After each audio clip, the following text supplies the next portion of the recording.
விருதுகள் பெறக்கூடிய ஒவ்வொருத்தருக்கும் என்னுடைய பாராட்டுக்களை தெரிவிக்கிற அதே நேரத்தில் ஒவ்வொருவரும் ஒவ்வொரு வகையில பெருமைக்குரியவர்கள். தந்தை பெரியார் விருத திருமிகு பாப்பம்மாள் பெற்றிருக்கிறார். அவர் உடல்நலை காரணமாக அவரால் வர முடியல என்றாலும் அவருடைய சார்பில் அவருடைய குடும்பத்தை சார்ந்த ஒருத்தர் அந்த விருதை பெற்றிருக்கிறார். பெரியாருக்கு பெரியார் என்ற பட்டத்தை வழங்கினவங்கள பெண்கள் தான். அந்த வகையில ஒரு பெண் பெறுவது மிக மிக பொருத்தமானது. கழகம் தொடங்கப்பட்ட காலத்திலிருந்து கழகத்தில் தொண்டவாச இருந்து கழக நடத்தின எல்லா போராட்டங்களையும் பங்கெடுத்து 108 வயசுலேயே கழகத்துடைய அடையாளமா மட்டுமல்ல ஒட்டுமொத்த தமிழ்நாட்டுடைய அடையாளமாக திருமிகு பாப்பம்மாள் அவர்கள் விளங்குகிறார். அடுத்து பேரறிஞர் அண்ணா பெயரிலான விருதயம் அறந்தாங்கி மிசா ராமநாதன் அவர்கள் பெற்றிருக்கிறார்கள். மாணவர்களை இணைச்சு 1964 கழகத்துக்கான தன்னோட தொண்டை தொடங்கினார் நம்முடைய ராமநாதன் அவர்கள். மொழிப்போர்ல கலந்துகிட்டார். 1976 மிசா கைதியாக ஓராண்டு காலம் சிறையில் இருந்ததோடு கழகத்தோட எல்லா போராட்டங்களையும் பங்கெடுத்து தியாகத்தோட அடையாளம் தான் நம்முடைய ராமநாதன் அவர்கள். தலைவர் கலைஞர் பெயரிலான விருதை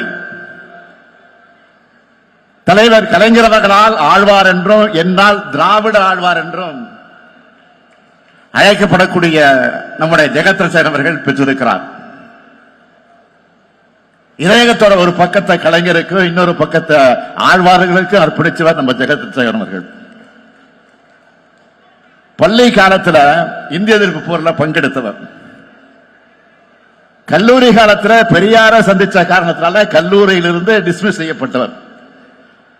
அதனாலதான் இத்தனை கல்லூரிகளை பல்கலைக்கழகங்களை ஜெகத்ரட்சகன் தொடங்கினாரா என்பது நமக்கு சந்தேகமா இருக்கு.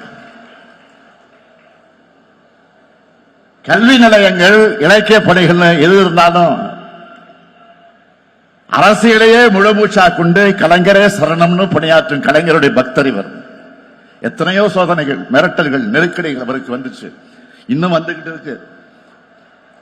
ஆனா அச்சம் இல்லாமல் யாரோடும் சமரசமாகாம கழகமே துணைனை கம்பீரமாக செயல்படக்கூடியவர் நம்முடைய ஜெகத்ரட்சகன் அவர்கள். அதனால அவருக்கு கலைஞர் விருது வழங்கப்பட்டிருக்கு. அடுத்து பாவேந்தர் பாரதிதாசன் விருது கவிஞர் தமிழ்தாசன் அவர்கள் பெற்றிருக்கிறார். மொழி போராட்டத்தில் பங்கெடுத்ததுக்காக பள்ளி மாணவராக கைது செய்யப்பட்டவர். பள்ளியில படிக்கும் போது மரபு கவிதைகளை எழுதுற அளவுக்கு திறன் அவருக்கு இருந்துச்சு. உணர்ச்சி மிக்க கவிதைகளை தீட்டி வரக்கூடியவர். இது எல்லாத்தையும் விட தொலைக்காட்சி விவாதங்கள்ல சிங்கமன சீறி கழகத்தோட கொள்கைகளை நிலைப்பாடுகளை நிலைநிறுத்துவார். புரட்சி வாதங்களை வைக்கக்கூடிய அவருக்கு புரட்சி கவிஞர் விருதை வழங்கியிருக்கிறோம். அடுத்து பேராசிரியர் விருதை என்னுடைய இனிய தோழன் வி.பி. ராஜன் பெற்றிருக்கிறார். 1969 தன்னுடைய கிராமத்தில் அண்ணா அறிவாலயம் என்ற படிப்பகம் தொடங்கினவர் வி.பி. ராஜன்.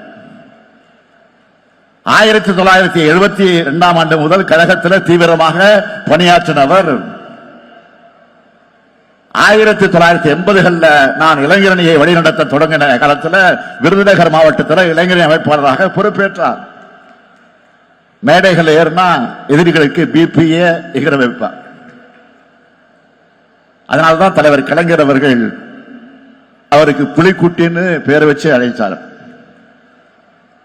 அவருக்கு இனமான பேராசிரியர் விருது வழங்கப்பட்டிருக்கு.